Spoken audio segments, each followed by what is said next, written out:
The Little Red Hen. Once upon a time, there was a little red hen. She lived with a pig, a duck, and a cat. They all lived in a pretty little house which the little red hen liked to keep clean and tidy. The little red hen worked hard at her jobs all day. The others never helped. Although they said they meant to, they were all far too lazy. The pig liked to grunt in the mud outside. The duck used to swim in the pond all day, and the cat enjoyed lying in the sun, purring. One day, the little red hen was working in the garden when she found a grain of corn. "Who will plant this grain of corn?" she asked. "Not I," grunted the pig from his muddy patch in the garden. "Not I," quacked the duck from her pond.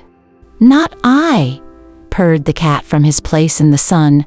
So the little red hen went to look for a nice bit of earth, scratched it with her feet, and planted the grain of corn. During the summer, the grain of corn grew. First it grew into a tall green stalk. Then it ripened in the sun until it had turned a lovely golden color. The little red hen saw that the corn was ready for cutting. "Who will help me cut the corn?" asked the little red hen. "Not I," grunted the pig from his muddy patch in the garden. "Not I," quacked the duck from her pond.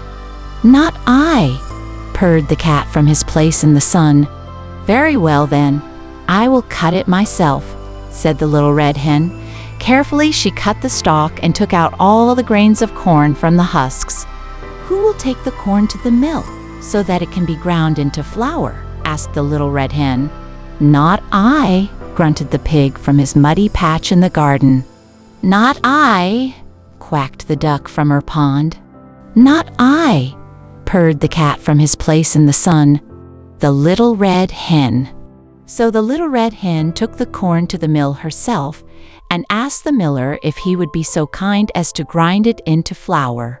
In time, the miller sent a little bag of flour down to the house where the little red hen lived, with the pig and the duck and the cat. "Who will help me to make the flour into bread?" asked the little red hen. "Not I," grunted the pig from his muddy patch in the garden. "Not I," quacked the duck from her pond. "Not I," purred the cat from his place in the sun. "Very well," said the little red hen. "I shall make the bread myself." She went into her neat little kitchen. She mixed the flour into dough. She kneaded the dough and put it into the oven to bake. Soon there was a lovely smell of hot, fresh bread. It filled all the corners of the house and wafted out into the garden. The pig came into the kitchen from his muddy patch in the garden. The duck came in from the pond, and the cat left his place in the sun. When the little red hen opened the oven door, the dough had risen up and had turned into the nicest, most delicious-looking loaf of bread any of them had seen.